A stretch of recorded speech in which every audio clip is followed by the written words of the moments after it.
connect. Pero mukhang may ipit natin si Super. Mawawala ng taki ngayon ng Team Falcons. Pero mukhang see you soon. Nakuha pa nga dito pagkakataon para makapag-set up. Uy! Petrify! Pero ngayon na nakaiwan na si Ding na naman na nakuha ni Baxi Lark. Nakuha ng solo trade from Mark. Hindi masyadong nerespeto ni MP The King ang damage output dito. Ang daming damage ng Team Falcons. Malalak pa dito yung base though. May minions, merong Lord.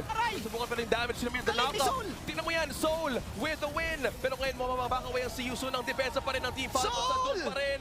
Soul pa rin ang solusyon dito naming. Napakagandang damage. Then again, get one and then out. Yun lang. May isang si Ding. O si Ding mukhang shot ang mapapanganib na naman. Napapahamak pa siya dito sa pagkuha niya ng vision. Black Dragon Form ginamit para makius. Pero mukhang may iwan na si Lark. Ako very crucial pick up by MP The King. Grabe!